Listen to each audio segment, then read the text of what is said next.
Oh, tip of the dink to you guys. How the frig's it going today? Well, it's actually Wednesday morning right now at 3:05 a.m. and I completely forgot about commenting on comments. I apologize. I apologize big times. Didn't mean to fuck up. Super did. It's how she rolls. But anyway, people, a lot of these comments, it's going to be a short episode, by the way. I'm only going to do 14 comments. And a lot of these comments are about the TransAm, so without further ado, let's get on with it. So the first comment here is from Tom T. And he says, if it was seized, it wouldn't turn now, would it? Plus, I've heard millions of belts squeak, and I know the sound. Well, I read a lot of the comments on that, and a lot of people are saying it's probably the belt. The main reason why I killed it so fast was because I didn't want to annoy my neighbors with that fucking car squeaking and squawking all day, because I don't have belt dressing here. I don't have fucking, well, I got the lubrication. I got that PB blaster. I could always give the pulleys and all that a little squirt and until I figure out which one's squawking away and then, you know, be done with it. But yeah, that's the reason why I didn't let it run long. And the smelling did smell like an electrical burn. And I know I have that voltage drop in the TransAm, and I seriously wonder if it is that poor alternator. But you never know. Maybe I'll fire it up again just for funsies. Let it run longer this time. Maybe the squeak will work its way out. I don't know. James Ready the Fifth says, you're getting quite the horde of traptors. They're not mine. I only own 2 of the traptors on this lot. And one of them is the red Dynamark on the cement slab out back. And the other one's the red Dynamark in my garage that I use to mow my lawn. Rest of the tractors, those are all Rexes. I'm just storing them for him until he comes and picks them up. Daddy Tech Ent says, why the fuck are you changing the oil in those bikes? It's not even black yet. Leave it the fuck alone. Holy. Can you be any more hostile, bud? Fuck. You don't change it when you can still see through it, man. You're just throwing away money for nothing that way. Long as it's not pitch black with visible metal flakes in it, let it run. Oh, I think I talked to you about this one today, bud. I think I talked to you about this one, actually. And I showed you a picture of the reason why I changed the oil. And that video is coming up. So, actually, I think that video is coming up today. Maybe. I don't fucking know. Today or tomorrow, that video is coming up. So, just, you know, keep your panties on. You'll see. You'll see. Dave11686 says, yeah, I never click on ads. My mom, however, clicks on all sorts of crap and wonders why her computer's slow and why it has problems. I know, right? I remember back in the day when an advert on a fucking website, all it was it just brought you to like a store, like a Home Depot ad, or a fucking Walmart ad, or just any sort of simple ad. And then all of a sudden, like, the dating ads started, and those just brought you to dating sites, whatever. Plenty of Fish, go to Plenty of Fish. Friggin' iMatch.com and friggin' Lovemaker.com and all these different little dating sites and shit. I don't even know if half those are true. I know Plenty of Fish is true. Everybody knows about Plenty of Fish. It's Plenty of Freaks. But anyway. And then all of a sudden these freaking adverts start showing up that bring you to sites that just cock over your computer and install all sorts of nonsense and tell you your computer's broken. Like, I understand the whole point of adverts is to basically develop a website, put adverts on it, and hopefully have the adverts make enough money to pay for the website hosting so you can do your hobby for free. That's the whole point of it. But some of those ads really suck, and that's where ad blocker comes in. However, I do whitelist my ad blocker on YouTube. I just love ad blocker on Facebook because, fuck's sakes, you'll be scrolling through your timeline, just giving her, and a video ad appears and just starts playing. And even when you scroll past it, it's still playing. And it's like, oh my goodness, I can't. And like, I understand Facebook's trying to make money, but having a video ad play at any given time, it could be 4 in the morning. And this happened one time when I was with my ex. Like, early in the morning, I'm playing on my computer, she's sleeping, comes across an ad, and I didn't realize my volume was turned up, and it just starts fucking blaring across the stereo. And it's like, oh my goodness, I woke her up and I was in shit. So that's one reason for the ad blocker. And the other reason is to stop people from clicking on things like, speed up your computer now, click here, and they click there, and it installs a bunch of antiviruses that don't work, and Trojan viruses, and all sorts of nonsense and spyware that just kills the system. I don't like this kind. Ad blocker stops that. Dad needed that kind. Sulphur City Homestead basically said what I was just talking about. You can always whitelist YouTube. There are a few sites that I whitelist that I do not mind supporting. If I watch a video on YouTube, I do not mind adding my 1 1/1000th of a cent. Lol, no doubt. But no, I whitelist YouTube as well. That's what I was talking about in the last comment. Because, you know, a lot of the people I watch who monetize can really use the money. You know, they can really use that extra 1/1000th of a cent. Because, like, they don't get many views. And I watch a lot of people who are starting off that I really enjoy. You know, the biggest YouTuber I watch nowadays, well, I watch Jacksepticeye.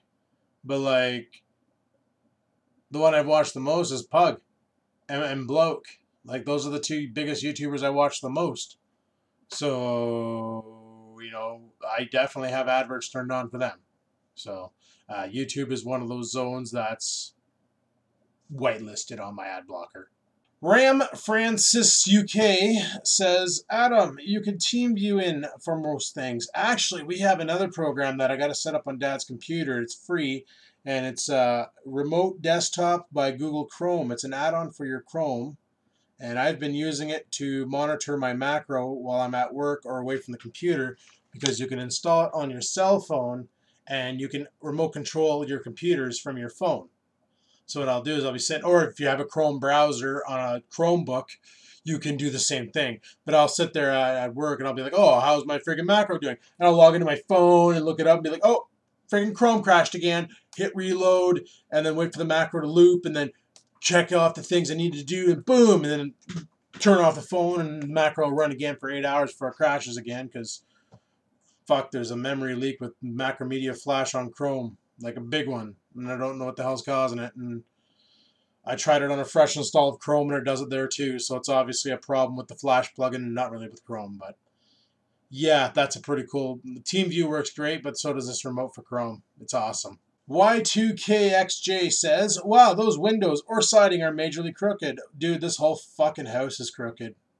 Oh my goodness. You should see back in that corner where the desk is. It actually goes up. Like the house is being pushed into the air by fucking rocks or something underneath. I don't know. But I think it was like that when I moved in. I can't remember. J Murray01 says, were those packs of cigarettes full or empty? The ones in the TransAm were definitely empty, and if they were full and somebody tried to smoke one, it would probably explode in their face, because they would have been there for over a year. And they probably wouldn't be too fresh. Randy Leahy says, to charge a side post, you take the cables off and then thread in bolts and hook the cable up to the bolts. Oh. But then how do you boost? Like, I got one battery in the garage that is strictly side post. Like the battery that's in the TransAm has the top post and the side post. It's like a universal, I guess. And the other one in the garage is the one that originally came with the TransAm. Oh, no. That was the one I bought 3 years after I got the TransAm, and the battery that was in there shit the bed. No, that was the one I bought off the... Anyway, that battery shit the bed. I brought it into the garage. I was supposed to bring it to the scrapyard. Never did. Whatever. It'll hold its value at the scrapyard at $15 or however much they give for batteries nowadays. But it's strictly side post. So if you have that set up, how the fuck do you boost?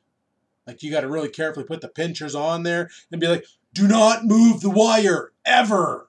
Now go hook it up to your truck, but don't move it. You know, like, how do you do that? How do you do that?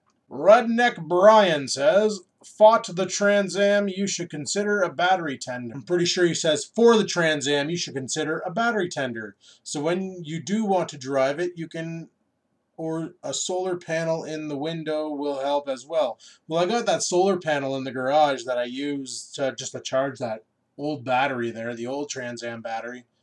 And it does a pretty good job of charging the battery, but what my problem is I have a parasitic draw in the car. It's pretty hefty, and I'm pretty sure it's the alternator doing it. And I guess the only way to find out is to disconnect the red wire from the alternator while I have the battery charged, and I have a voltmeter in line between the negative ground, so I can monitor amperage draw. And then if the amperage draw just stops the moment I disconnect the alternator, then that should prove that there's a grounding happening on the alternator that's causing my problem. Todd421 says, 4 or 5 pizza boxes, you need a burn barrel. Fuck, you're telling me, bud. We just added 2 more to the pile this weekend. We got 7 pizza boxes in that fucking garage right now. Unbelievable. And but they're saying that we're going to be able to burn soon, so one of these days. Scotty1 says, nothing's wrong with your alternator, lol. It's just smoking the old crap off best because, off the best because it was sitting for so long. Well, I'm going to try and start it again. And probably doing it during the day when everybody around here is at work.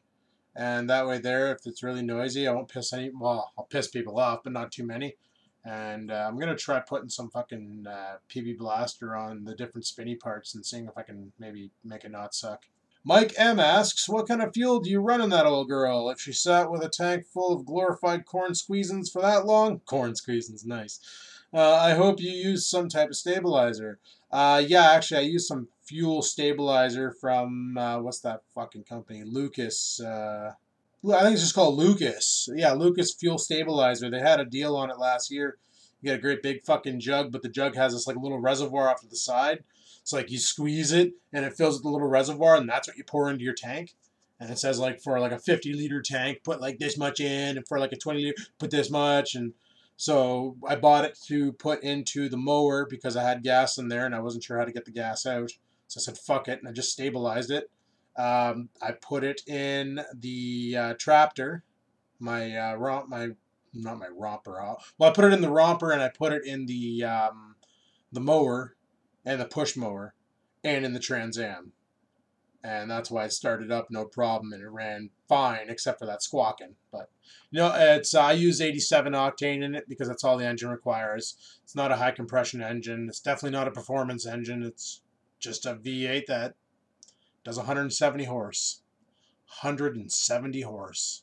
But anyway, people, that's all the time we have for commenting on comments. Sorry for making it not as many comments and talking a lot more about comments and stuff, but it is what it is. And thanks for watching, commenting on comments. And until next time, guys, peace the frig out.